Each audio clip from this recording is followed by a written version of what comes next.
Hello, Jess here from All the Sparkle, and today I'm sharing a card using brand new products from the 2018 Hero Arts catalog. Hero Arts just released a line of liquid watercolors inspired by colors in their hybrid bold ink line, and today I'll show you how to tone down those colors using a white pigment ink re-inker to create a soft pastel ocean scene. I'm also part of a big blog hop celebrating the new release, so head to my blog for all the details on how to hop along for the chance to win one of 3 $50 shopping sprees to Hero Arts. So let's get started.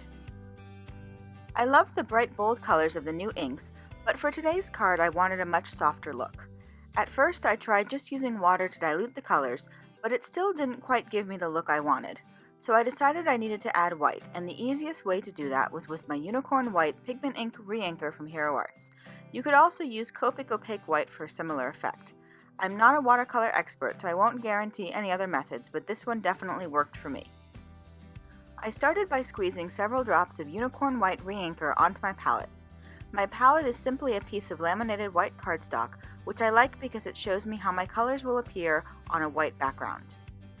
I added drops of Mulled Wine, Deep Ocean, Strawberry and Dandelion liquid watercolor to the pigment ink. To the left of the Deep Ocean drop, I also added another drop of Deep Ocean and about half a drop of Pine for a really gorgeous teal. I mixed those together with a damp paintbrush to get an idea of the color. At this point, you could add more watercolor or more re-inker, but I was happy with the color, knowing that they would be lighter when dried on paper. I added a wash of water to my watercolor paper. For this project, I'm using a block of Fabriano Artistico Cold Press Extra White watercolor. When doing washes, I like to wet the paper beforehand because it really helps the colors blend and move better. Next, I picked up some of the Mulled Wine with my damp flat paintbrush and brushed it across the top of the paper. I rinsed the paintbrush and added the next shade overlapping into the purple to help the colors blend together. I repeated the steps for the next 2 colors and then added the darker teal shade at the bottom without too much blending to create the ocean line. You'll also notice that there are 2 water cups at the top of my workstation. I use one to rinse the dirty paintbrush and one to add clean water to the brush. When working with pale shades, that seems to really help make sure I don't pick up any unwanted colors with a damp paintbrush.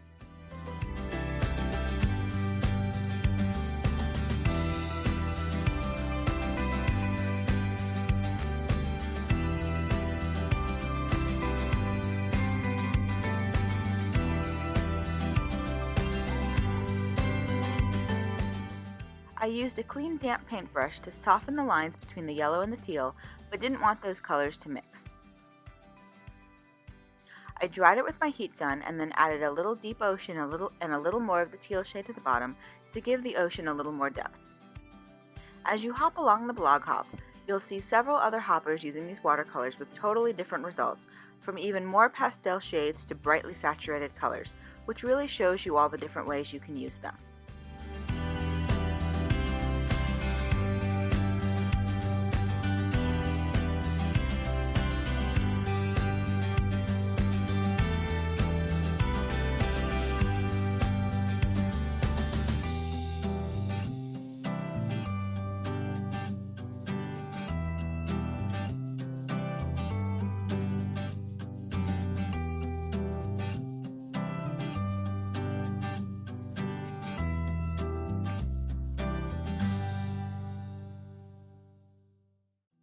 Once my background was totally dry, I prepped it with a powder tool. Then I used a sponge dauber to apply a little bit of unicorn white pigment ink to the waterline to create waves and sea foam. And yes, I did accidentally smear a little bit of blue onto my white pigment ink pad, but afterwards I swiped it a few times on white cardstock and it came right off.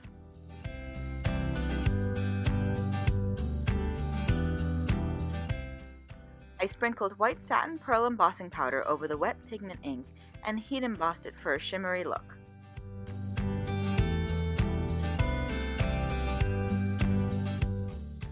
Then I used a rectangle infinity die to die cut the panel and adhered it to a top folding white card base.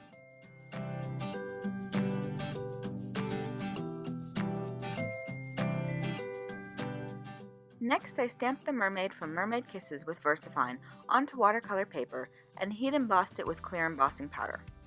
I taped it to a cutting board with Post-it tape so it wouldn't warp when I started painting, and then dropped the liquid watercolors into a cheap palette so I could paint. I also mixed droplets of deep ocean and pine to create that pretty teal shade again. I started painting the mermaid's tail using that shade of teal. I varied the amount of water I used to get the different shades of teal. I made her a little Ariel-like with purple seashells and red hair.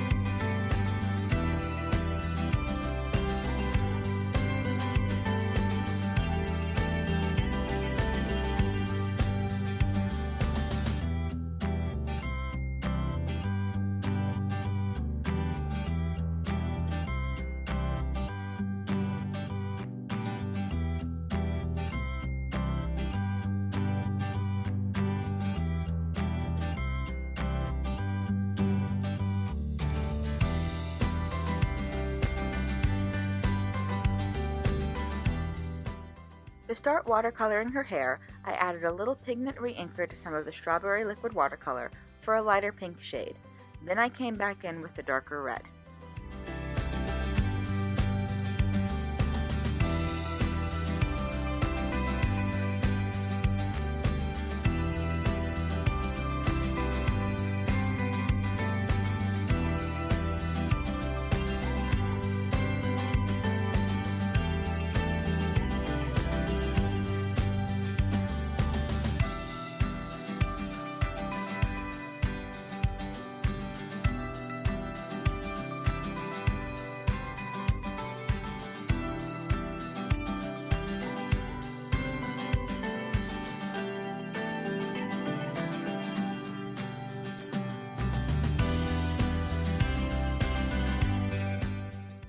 I tested skin colors on the paper above, but settled on a mixture of ArtPrint brown, Dandelion, and just a tiny bit of pigment re-inker.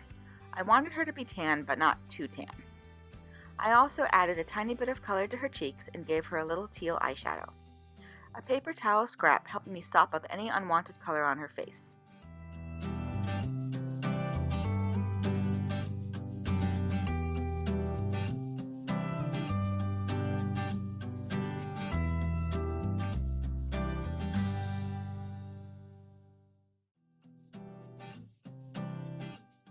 Finally, I painted the rock using a mixture of mulled wine, ArtPrint brown, and just a touch of intense black re-inker.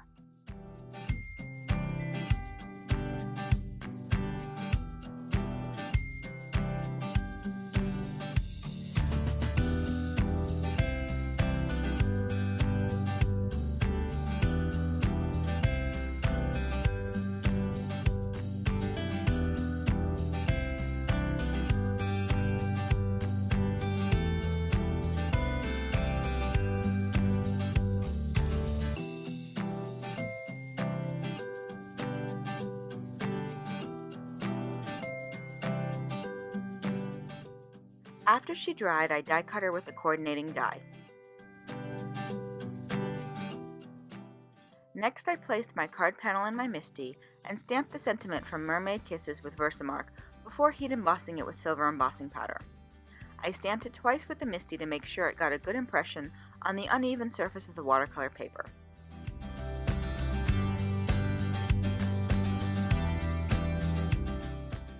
I adhered my mermaid using foam mounting tape and then finished the card with a sprinkling of sparkling clear sequins. Off camera, I ended up adding a little clear glitter to her tail with my Spectrum Noir glitter brush and a little clear lacquer using the new Hero Arts lacquer pen to her tail fin, seashells, and hair ornament.